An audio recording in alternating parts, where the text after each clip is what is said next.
Chaque jour, Charles et Carole vous présentent la leçon de l'école du sabbat.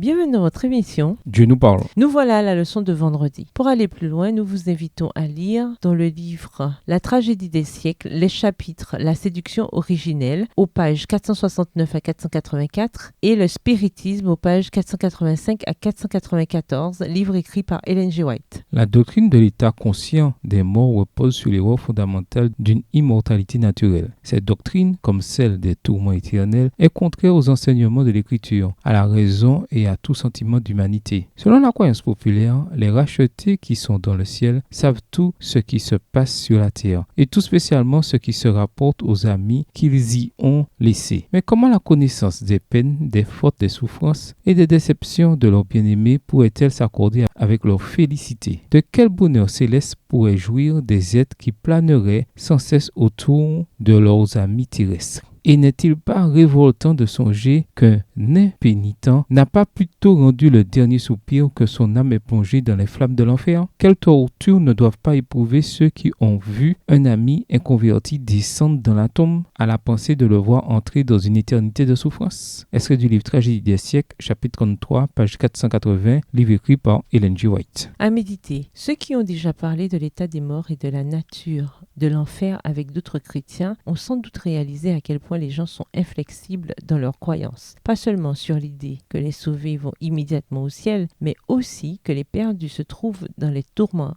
éternels de l'enfer. Pourquoi selon vous? C'est une chose assez compréhensible de vouloir croire que nos proches décédés sont avec le Seigneur. Pourtant, comme nous l'avons vu, il reste la question du chagrin qu'ils auraient en voyant le chaos qui règne ici-bas. Mais pourquoi les gens tiennent-ils à ce point à l'idée terrifiante que les perdus sont à jamais tourmentés en enfer? Qu'est-ce que cela nous montre sur la force de la tradition? La plupart des dénominations chrétiennes proclament la théorie non biblique de l'immortalité naturelle de l'âme avec toutes les théories qui lui sont liées. Que peut-on faire d'autre en tant qu'Église, en plus de ce que nous faisons déjà, pour proclamer au monde la conception biblique sur la mort et l'au-delà? Bien que le poème de Dante, La Divine Comédie, soit une simple fiction, il a eu beaucoup d'influence et a contribué à consolider dans l'esprit des gens de faux enseignements sur ce qui arrive à l'âme après la mort. Quelles leçons peut-on tirer sur l'influence que peuvent avoir les enseignements extérieurs sur la théologie chrétienne? Quelles autres idées non chrétiennes influencent la pensée chrétienne aujourd'hui et comment s'en prémunir? Au revoir et à demain si Dieu veut.